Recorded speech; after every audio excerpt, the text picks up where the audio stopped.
Good morning दोस्तों आज हम 25 अक्टूबर को बनने वाले हरियाणा करंट अफेयर के क्वेश्चनों को रिवीजन कर लेते हैं। लेकिन उससे पहले मैं आपको बता दूं कि अगर आपने अभी तक हमारे हरियाणा करंट अफेयर्स की कोई भी वीडियो मिस की है तो आपको वो दोबारा से देखने की जरूरत नहीं है। 1 महीने की पीडीएफ आप 15 रुपये में, 6 महीने की 40 रुपये में और 1 साल की 60 रुपये में डाउनलोड कर सकते हैं और बिल्कुल आसानी से पीडीएफ के रूप में उन्हें आप पढ़ पाएंगे।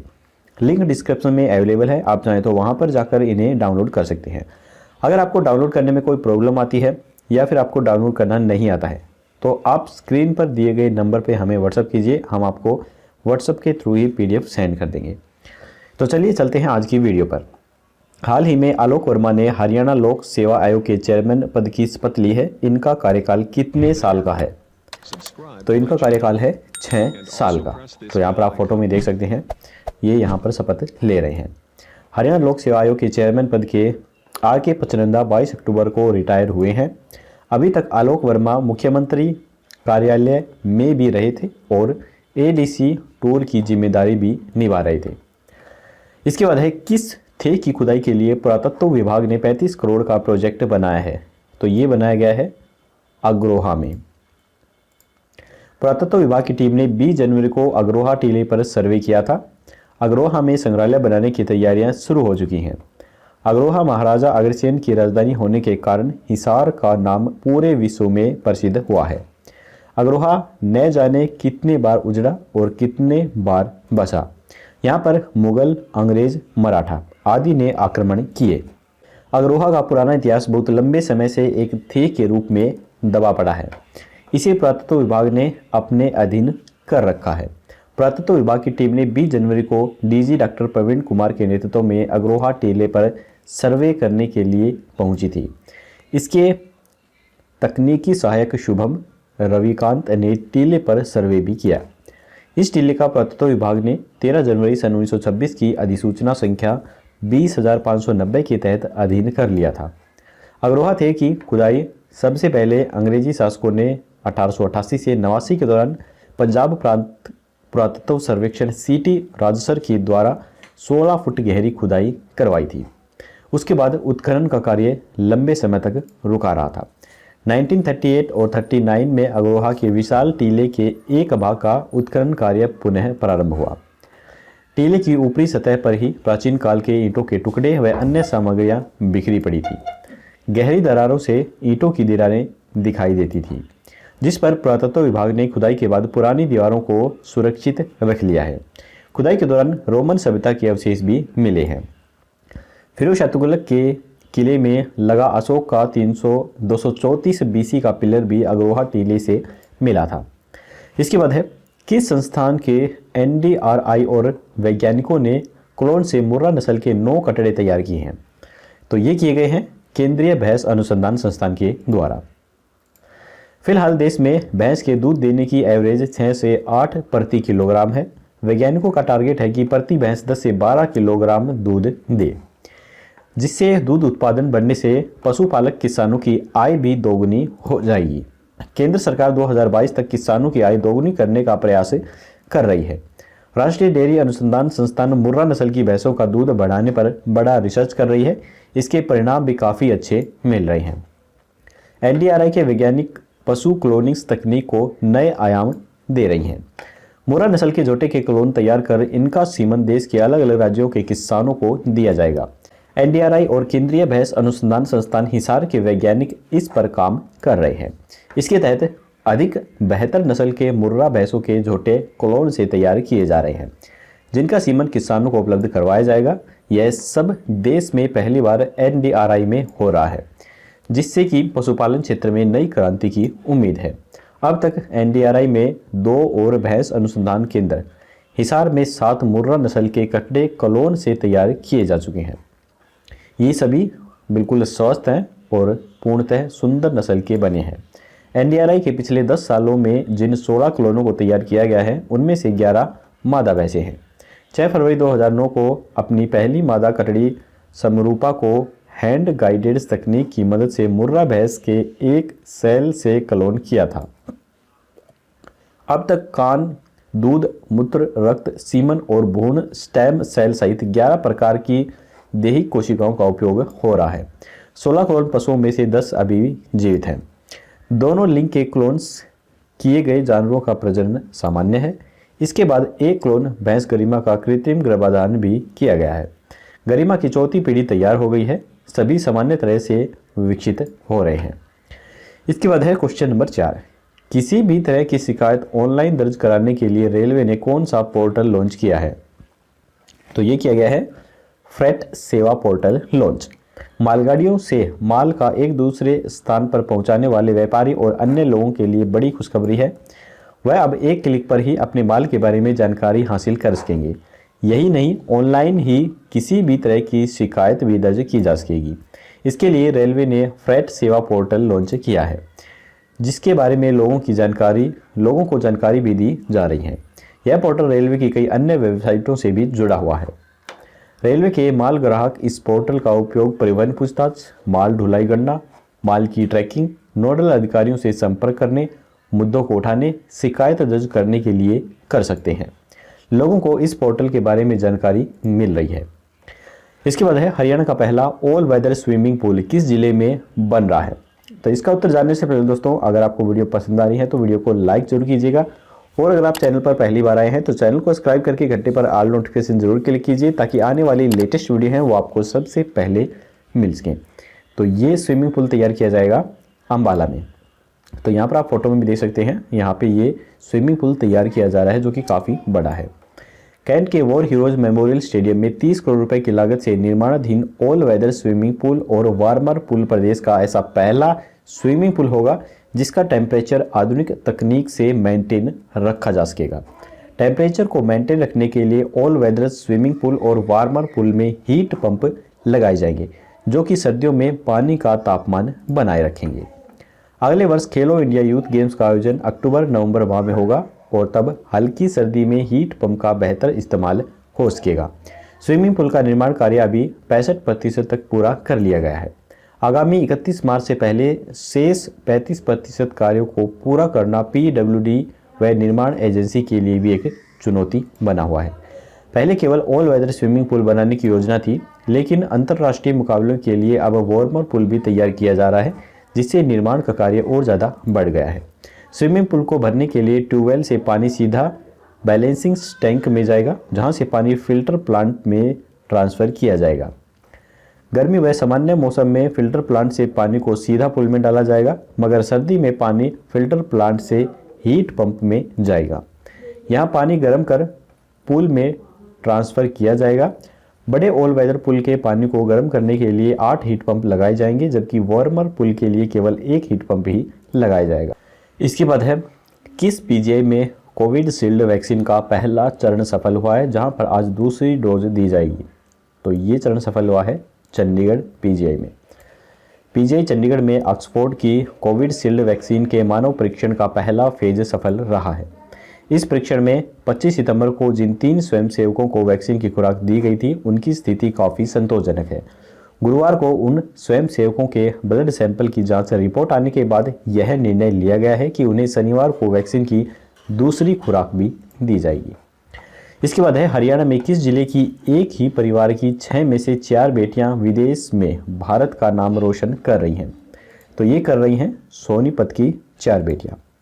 तो यहाँ पर आप देख सकते हैं इन 6 की 6 बेटियों को, इनमें से 4 जो बेटियां हैं वो विदेशों में रहकर भारत का, अपने परिवार का और अपने स्टेट का और भारत का नाम रोशन कर रही हैं।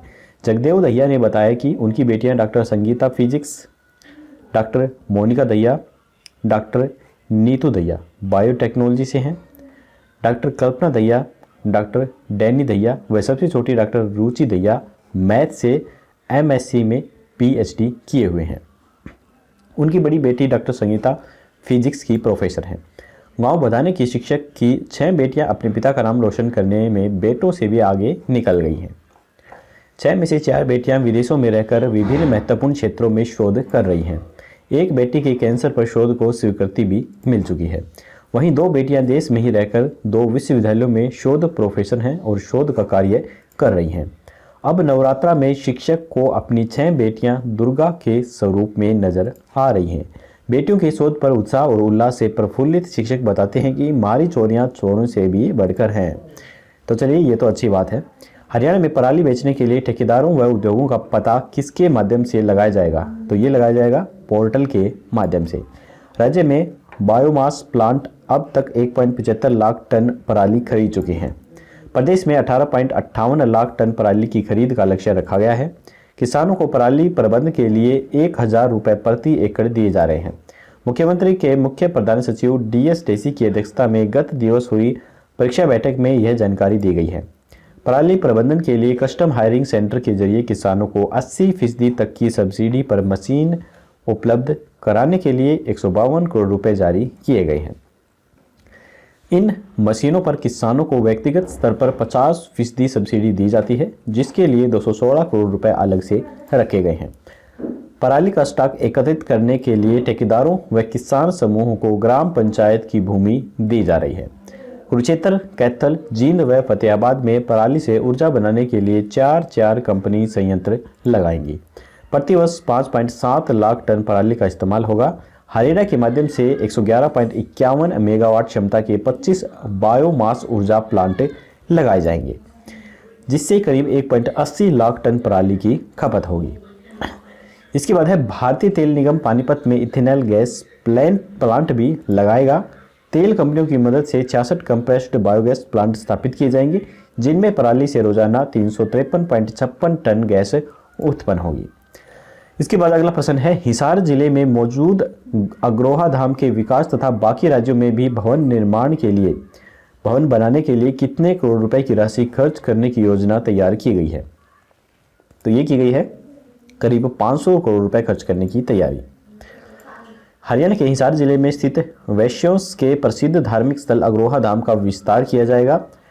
देश के सभी राज्यों में इसके भवन बनाए जाएंगे। इसके लिए योजना भी तैयार कर ली गई है। इस पर करीब 500 करोड़ रुपए खर्च किए जाएंगे। बजरंग दास के अनुसार अग्रोहा को पर्यटन स्थल बनाने के लिए केंद्र सरकार से बातचीत भी चल रही है। अग्रोहा धाम एक ऐतिहासिक धरोहर है। केंद्र सरकार की तरफ से अग्रोहा धाम की 3D मैपिंग करने की योजना भी चल रही है। 3D मैपिंग के जरिए देश विदेश के लोग ऑनलाइन सैटेलाइट के जरिए ही अग्रोहा धाम के दर्शन भी कर सकेंगे। इसके बाद है हमारी इस वीडियो का लास्ट क्वेश्चन, हरियाणा के स्कूलों में कोरोना से बचाव के लिए किस नियम को अनिवार्य किया जाएगा? तो ये किया जाएगा योगा के नियम को अनिवार्य। हरियाणा में स्कूल खोले जाने के साथ ही उनमें बच्चों को कोरोना से बचाने के उपाय भी किए जा रहे हैं। राज्य के स्कूलों में कोरोना से बचाव का घेरा काफ़ी मजबूत किया जाएगा। राज्य के स्कूलों में बच्चे अब रोज योग किया करेंगे। हरियाणा में कोरोना के चलते स्कूल अभी नियमित पढ़ाई के लिए नहीं खुल पा रहे हैं। जैसे ही सरकारी स्कूल खुलेंगे, वहां बच्चों को कोरोना से बचाव के लिए सुरक्षा घेरा मजबूत किया जाएगा। स्कूलों में बच्चों की इम्यूनिटी बढ़ाने के लिए योग कराया जाएगा। ऐसे में स्कूलों में सुबह प्रार्थना सभा के दौरान छात्र छात्राएं योग करते और आसन लगाते हुए आपको नजर आएंगे। स्कूली विद्यार्थियों की इम्यूनिटी बढ़ाने के लिए खाली पीरियड या फिर गेम पीरियड में भी योगा अभ्यास करवाया जाएगा। प्रदेश में प्राथमिक स्तर से ऊपर कुल 5729 सरकारी स्कूल हैं। पहले चरण में सारे शिक्षकों को जिला मुख्यालय पर 100 के ग्रुप में 7 दिन तक योग की ट्रेनिंग दी जाएगी। जिन स्कूलों में DPE या PTI नहीं है, वहां दूसरे शिक्षकों को बुलाया जाएगा ताकि बच्चों को योग कराने में कोई दिक्कत न आ सके। मुख्यमंत्री मनोहर लाल ने नवंबर के पहले सप्ताह में पंचकुला से वीडियो कॉन्फ्रेंसिंग के जरिए ट्रेनिंग कैंपों का शुभारंभ भी किया जाएगा। बच्चों के योगाभ्यास ट्रेनिंग्स पर करीब 92 लाख रुपए खर्च किए जाएंगे। तो चलिए दोस्तों, यहाँ पर हमारे हरियाणा करंट अफेयर के क्वेश्चन खत्म होते हैं। अब हम अपना एक रिवीजन टेस्ट लगा लेते हैं, जिससे हमारे जो ये सभी क्वेश्चन हैं वो हमें अच्छे से याद हो जाएंगे। तो प्रश्न का उत्तर बोलने से पहले ही आपको अपना जवाब सोच लेना है और फिर देखना है कि आपका जवाब ठीक है या नहीं है। हाल ही में आलोक वर्मा ने हरियाणा लोक सेवा आयोग के चेयरमैन पद की शपथ ली है। इनका कार्यकाल कितने साल का होगा? तो इनका कार्यकाल 6 साल का होगा। किस थे की खुदाई के लिए पुरातत्व विभाग ने 35 करोड़ का प्रोजेक्ट बनाया है? तो ये है अग्रोहा धाम के लिए। किस संस्था के NDRI और वैज्ञानिकों ने क्लोन से मुर्रा नस्ल के 9 कटड़े तैयार किए हैं? तो ये किए हैं केंद्रीय भैंस अनुसंधान संस्थान ने। किसी भी तरह की शिकायत ऑनलाइन दर्ज कराने के लिए रेलवे ने कौन सा पोर्टल लॉन्च किया है? तो ये किया है फ्रेट सेवा पोर्टल लॉन्च। इसके बाद है हरियाणा का पहला ऑल वेदर स्विमिंग पूल किस जिले में बन रहा है? तो ये बन रहा है अंबाला के अंदर। किस पीजीआई में कोविशील्ड वैक्सीन का पहला चरण सफल हुआ है, जहां पर आज दूसरी डोज दी जाएगी? तो ये सफल रहा है अंबाला में, चंडीगढ़ में। हरियाणा में किस जिले की एक ही परिवार की 6 में से 4 बेटियां विदेश में भारत का नाम रोशन कर रही हैं? तो ये कर रही हैं सोनीपत जिले की 6 बेटियां। इसके बाद है हरियाणा में पराली बेचने के लिए ठेकेदारों व उद्योगों का पता किसके माध्यम से लगाया जाएगा? तो ये पता लगाया जाएगा पोर्टल के माध्यम से। इसके बाद है हिसार जिले में मौजूद अग्रोहा धाम के विकास तथा बाकी राज्यों में भी भवन बनाने के लिए कितने करोड़ रुपए की राशि खर्च करने की योजना तैयार की गई है? तो ये की गई है 500 करोड़ रुपए खर्च करने की तैयारी। हरियाणा के स्कूलों में कोरोना से बचाव के लिए किस नियम को अनिवार्य किया जाएगा? तो ये किया जाएगा योगा के नियम को अनिवार्य। तो चलिए दोस्तों, हमारा रिजल्ट टेस्ट भी यहीं पर खत्म होता है। अब हम देख लेते हैं कल का क्वेश्चंस। कल हमने आपसे पूछा था कि गृह मंत्री अनिल विज ने अपने स्वैच्छिक कोष से कितनी राशि अंबाला के मिशन अस्पताल को दी है? तो यहाँ पर काफ़ी सारे स्टूडेंट ने बिल्कुल सही आंसर दिया था। इसका राइट आंसर है 10 लाख की राशि दी है। यह राशि वेंटिलेटर खरीदने, आईसीयू में सुधार करने व चिकित्सा सुविधाओं पर खर्च करने के लिए दी गई है। अनिल विज ने कहा है कि मिशन अस्पताल को कोविड केयर सेंटर के रूप में स्थापित किया गया है। अस्पताल के डॉक्टर व स्टाफ प्रशासक के साथ मिलकर बेहतर कार्य कर रहा है।